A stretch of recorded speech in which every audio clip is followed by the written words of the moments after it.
I like what you said about how the criticism that you see from people is coming from a very unique place. Mm-hmm. I think if you got to see the inner texture of the people who don't like you's existence, you'd feel more pity than anger for the most part. I think you'd pity them. Yes. And that's a realization that's taken a long time for me to come up with, because everybody else feels, or to me, it always seems like everyone else has got it together.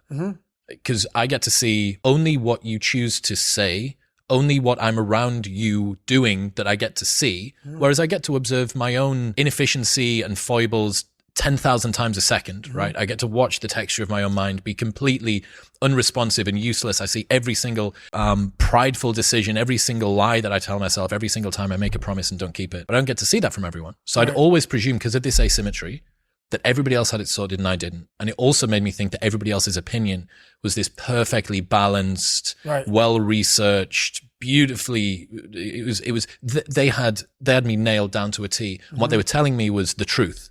They could see something in me that I couldn't. And after a little bit of time and a good bit of building up of self-confidence, I realized that that's not the case. No, I have pity on a lot of people. I do. I used to get angry about it.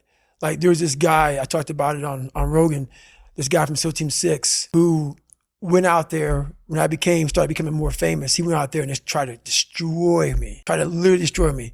Talked about how, he just totally lied. Had to get a lawyer against him, all kind of shit. And I was getting ready to sue this guy. I was going to sue him because he literally tried to destroy my character, my reputation.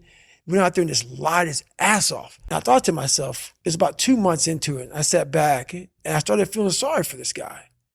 Like really sorry for him. I was going to pull the trigger, sue him. And I said, I'm not going to sue this guy. I said, for you to be this person who comes on and lies and tries to literally tear down everything I've worked for, you are in a very, very bad place. Come to find out, he was in a very bad mental place. So I get what you're saying.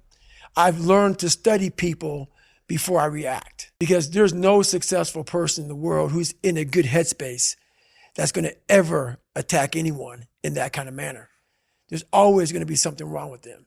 So you got to always dive a little deeper before you get your feelings hurt. Before you get your feelings hurt by that bully at school or that boss at work, take time. Take that 1 second to pull back and study them, because most people who are in good places, they don't care about what you're doing. They don't care about what you're doing. They don't try to destroy you. They actually will try to build you up versus destroy who you are as a person. So that's where I'm at now in life, is most people who do that, they're in a very dark, dark place.